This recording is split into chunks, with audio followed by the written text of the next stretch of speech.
Hey guys, what's up? Welcome back to my channel. My name is Rebecca, and if you're new here, you should totally subscribe.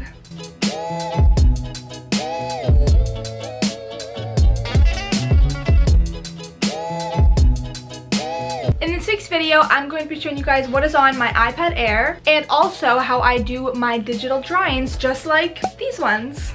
But before we get started, make sure to subscribe down below, click the bell notification button so that you get notified every time I upload a brand new video, and give this video a thumbs up at the end if you enjoyed it. With that said, let's get started with my what is on my iPad Air / how I do my digital drawings.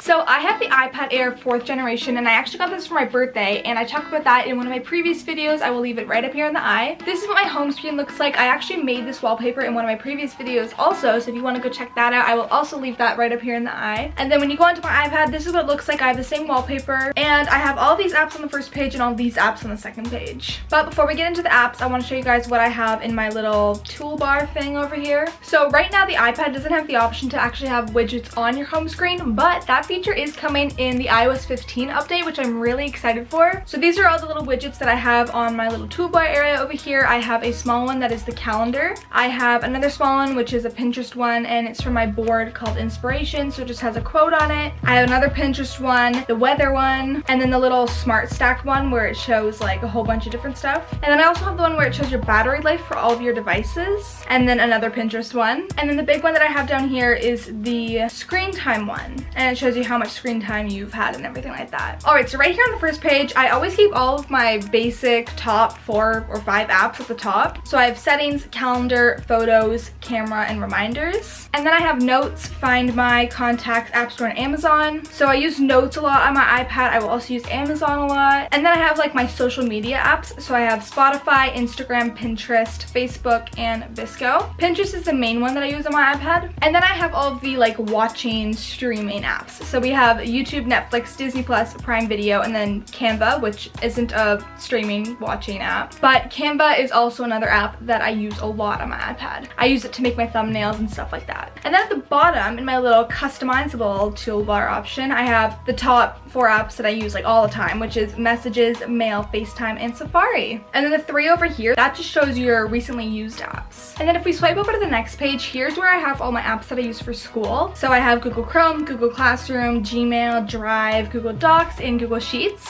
which I obviously use a lot because I use my iPad a lot for school. And then I also have GoodNotes and Fonto. So Fonto is an app that I use to help create my thumbnails, and that app is basically used for text overlays. So I can go in here, and then I usually press plain images, and then you choose a white one. You can choose the color, and you want to choose green if you want to do text on your videos. And then you can press apply, and then you want to change the size to the iPhone 8 Plus, and then you can go ahead and press use. And basically what this does is now you can create text overlays for your videos without there being a background to the text. So I can go ahead here and press add text, and then I can type whatever I want, and then I can change the font of it, the style of it, the curve of it, literally anything. So I really, really love that app. And then also I want to go back to GoodNotes. So GoodNotes is probably the app that I use the most on my iPad, because basically I do like all of my note taking on my iPad, and this app is really cool. But basically it was, I think, $10 that you had to pay, but it's just like a one-time pay. So I decided to get it because, like, you know, I really wanted it and I knew that I was going to use it a lot. So I absolutely love this app for note taking. I have all of my folders. So I have my current grade 11 folder, I have a personal folder, I have a daily planner, a weekly planner, and one thing that I like is that it even comes with an option for staff paper. So I take a lot of music in school, so having this guitar, tablature, and music paper option is really useful for me. I can just press create, and then I literally have sheet paper that I can use when you're doing like notes and everything,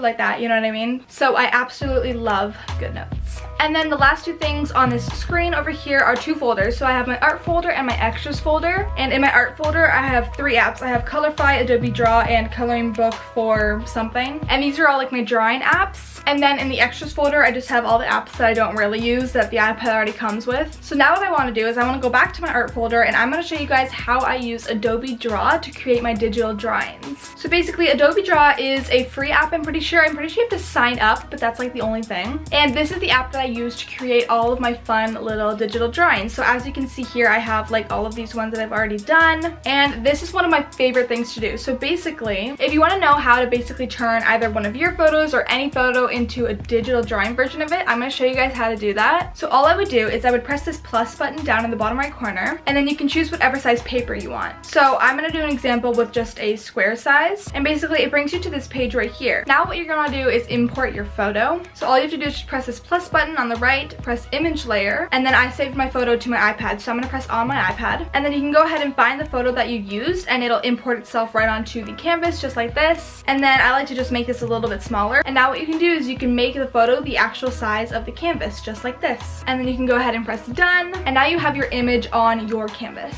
So one thing that I haven't quite figured out yet how to do is make it so that you can fill in the background without having to do this like border thing, because basically if I were to take like this black color and fill in the background of it by just holding down on the screen like that, it doesn't work. See how it does that little symbol? So if you're filling in the background of a photo, what you have to do is go to this little shapes button and then press the lines, and then you basically just have to kind of create this border on your own where you would like draw the border yourself. And then a cool feature on this is that you can literally change everything about like the tool that you're using. So they have all these tool options. This one at the bottom is the erase button, but basically the tool that I like to use the most is this top one up here, and then you can even customize it by clicking on this little settings button at the bottom, and then you can kind of choose everything. You can choose the roundness of it, the angle, the tapper, the size, everything like that. So the only adjustment that I like making is bringing this size down here right down to 10, because it makes it so that the entire line is even. You can change the size of the actual tool, so if I bring it all the way up here, it's like really thick, but if I bring it all the way down, it's like thinner. The size that I like to use to trace the drawings to give them like that black outline is I usually bring it down to about literally 1 or 2, and then I always use black to outline everything in the drawing first. So they have all these like app theme color options, but you can also pick your own color. So you have this color wheel and you can change everything about it if you want. And another hidden trick that I find a lot of people don't know is if you actually hold down on the circle that says color, you can hold down and drag it over and select the exact color from your drawing. So if I were to fill in this circle with the red color, I would hold this down, drag it over, and it gives me that red color. So here is just a quick time lapse of how I would trace this Friends logo.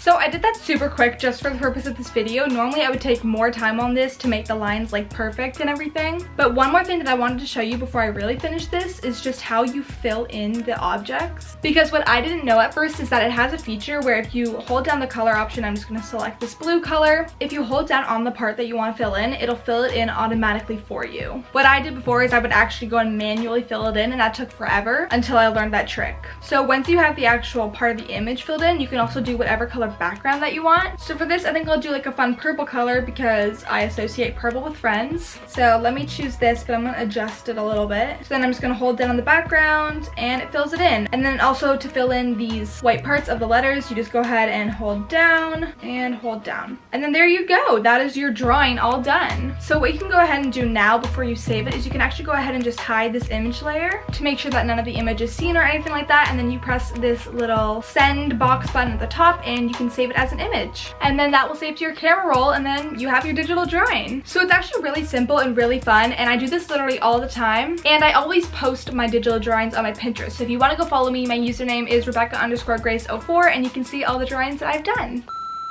And that brings us to the end of this video. I really hope you guys enjoyed. If you did, make sure to subscribe down below, turn on the bell notification button so that you get notified every time I upload a brand new video. And don't forget to give this video a thumbs up down below. Let me know if there are any other iPad videos that you want to see me make in the future. I upload every single Thursday at 11 AM Eastern time, so I will see you guys back here next week for a brand new video. Bye!